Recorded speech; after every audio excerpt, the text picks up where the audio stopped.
These views are nice, man. Oh, what? I think we just stumbled upon something special. There is radiation all around us. In these cliffs lies a nuclear legacy hidden in plain sight for decades. But long before Geiger counters ever clicked here, people carved messages into this same stone. I came to this uranium mine in the cliffs to see what was abandoned, and what was here long before the atomic age ever arrived. Beginning in the late 1940s, this desert was no longer seen as empty. It became strategic. We're looking for Cold War era relics from the United States nuclear legacy. Soda pop or a beer can? Okay, we gotta see what's on top of the hills up there.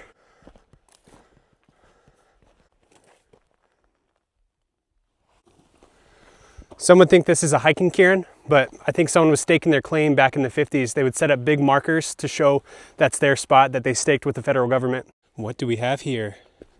Nice, okay. Oh, wooden bed. That's how you know it's old school. I wonder what model it was. Chevy, Ford. Yeah, all right, There's some pieces there. and that's got to be the hood or the front. Yeah, someone probably knows what kind of vehicle this was or how old it was. Yellow, old school headlights. Here's probably the seat cushion. Well, not a cushion no more. Then here's the actual frame. What does that say? Model number? Oh, there's the engine.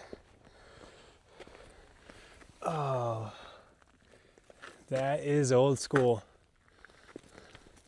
A straight 4, straight 6. Oh, there's the springs. All right, does the tailgate still go up and down? Oh, it does. There we go. Definitely not gonna sit on it or stand on it. That's a cool old school truck right there, huh? All right, well, let's see if it's radioactive. So it says hazards do exist or may exist besides rust, tetanus. Let's test the truck bed, where I would assume equipment or nothing too crazy. So I think this area, I kind of figured out what it is. You can see these piles behind me. This is going to be a spot where the trucks came and dumped their mining debris, so tailings, because the Geiger counter has jumped up. Yeah, you can see it's jumping up. Yeah, so this is seems to be a tailings pile here. So pile there, pile there, pile there. So that must be what the Geiger counter was picking up at the truck. Looks like someone's brought their dog up here, and that is a waste pile. Let's see how high this one gets. Okay, so these piles are hot, that's for sure. So we're about 5 feet away from the pile where the radiation is coming from. So obviously the dose rate has dropped a little bit. Large-scale uranium mining began in 1948, driven by U.S. demand for nuclear weapons during the early Cold War. The Atomic Energy Commission guaranteed fixed prices for uranium, triggering a rush across Utah, Arizona, Colorado, and New Mexico. Men combed these cliffs with Geiger counters, chasing clicks that promised fortune. Some struck it rich, most didn't. Okay, looks like we made it right to the mine. Here we go.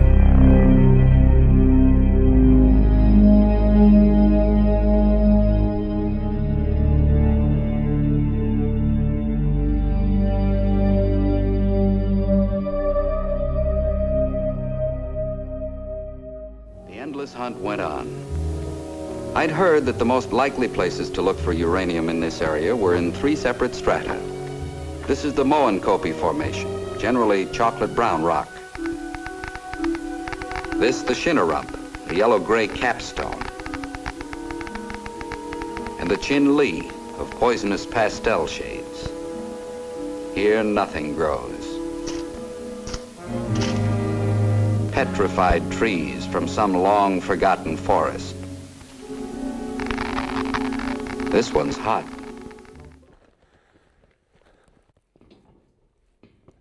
There is the shaft.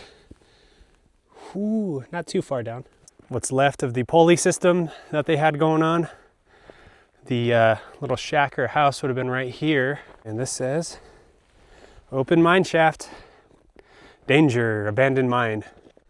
So this is what's left, huh? Better vantage point view of where the shafts are. There's a barrel down there. We'll go check it out. Oh yeah, what do they call this? Nuclear waste. Oh wow, okay. That's got a strange color to it. Nothing abnormal. Definitely has a unique color, huh? Just rotting to time in the elements. It looks full of dirt and rocks. Trying to see what's hot over here. So this isn't too bad. Usually what they were looking for was that ginger looking color right there. So the Geiger counter is hitting over here, 1.8. So this is where the ore chute used to be. Obviously it's been washed out with flash floods. This has definitely been cut and deepened since the end of the 80s. So this mining operation started literally in the boom of the uranium rush, 1954. They came out here and started mining the area. Some more infrastructure over here. Oh yeah, okay. I don't see no track, but it would definitely be for something, right? Some pipes sticking out here. Then there's that barrel we were just at earlier. Counter still looking decent. You have some more railing, right? Maybe for mining carts. The geology of the Chinle by itself is just insane. It's not hot.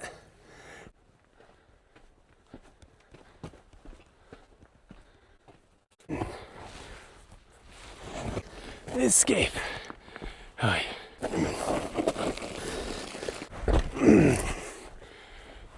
Well, the mine's around the corner here. We're in the Chinle. There's a road right here.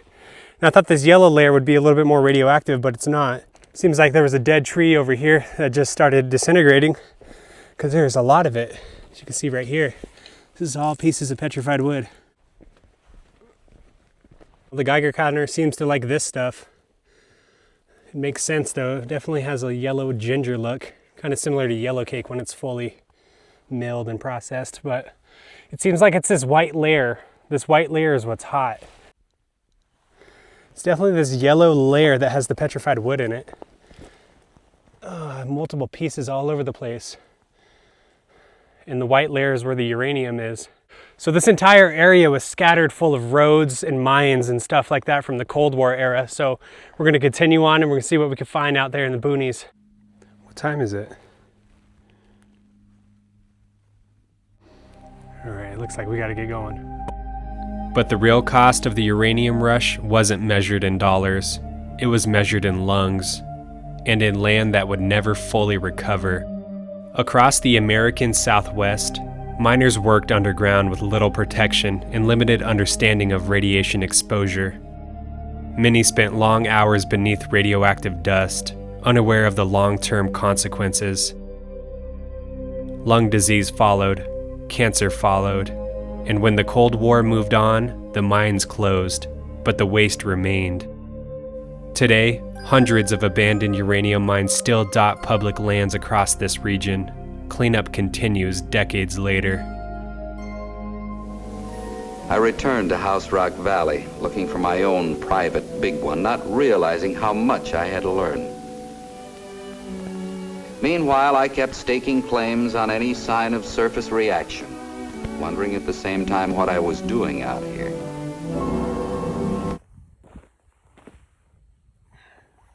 Old punch top. Schlitz, Coors. That looks like a arrowhead. And over here's another chip. Next to some of these rocks here. Long before the atomic age, people were already here. We're continuing up the Vermilion Cliffs. Up and up. I am sweating.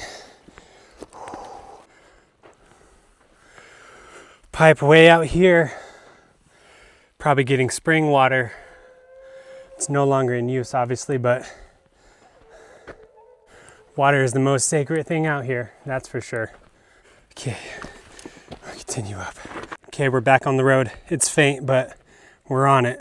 So these uranium miners, they opened up pretty much a lot of the Southwest, especially in Moab. A lot of those roads nowadays are mountain biking, Jeep roads, but they're originally like this for uranium mining. Those views are nice, man. Oh, what? I think we just stumbled upon something special. Look at that. Look at that. Oh, down below. Wow. That's beautiful. What is that, like a shaman?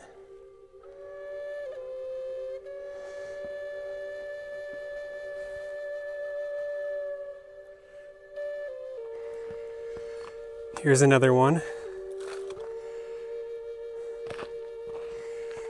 What do we got right here?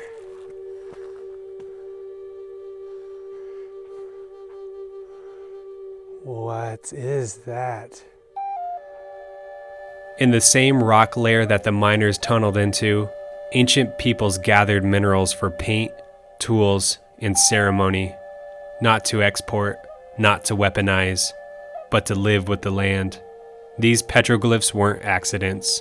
They were messages left deliberately, meant to last. Now is that natural? So many to choose from, and when you think you can't find any more, there's a little guy over here. Get a better close up of that. We have stumbled on a precious site here.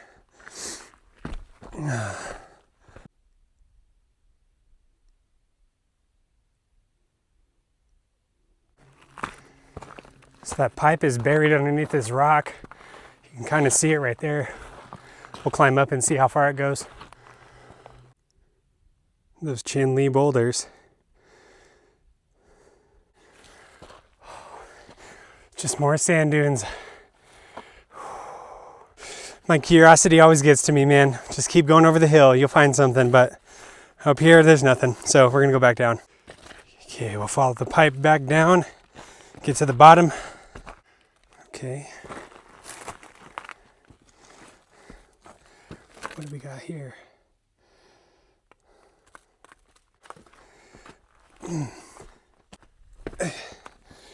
Okay, I think we're gonna go back just because we're out here by ourselves.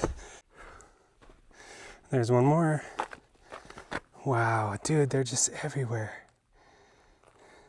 And look what we have here. Not a cairn, huh? I think that's another claim for uranium mining, because this is on the Chin Lee, then the Shinarump is below us, which is where that uranium usually is. So I think someone was gonna use this area to mine. And all these petroglyphs, huh? It doesn't matter when you're making money, right? It doesn't matter when you're gonna make thousands of dollars from claims of uranium.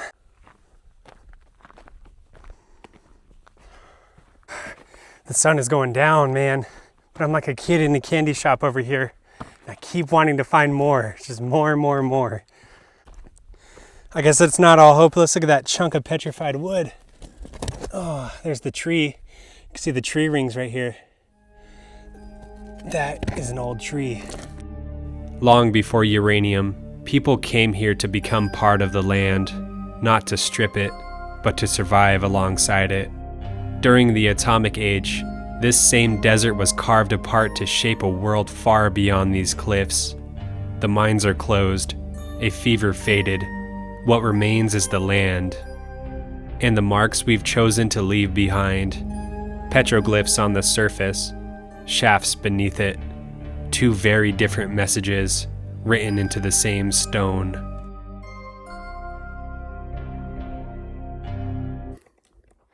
This is a little outtake of the video. I just wanted to say thank you. Thank you to everybody who supported me. I just hit 10,000 subscribers, and it's because of you guys. And I hope you're really enjoying these videos, because I'm out here. I want to show you the sights and show you the history of this amazing land that we live in the United States.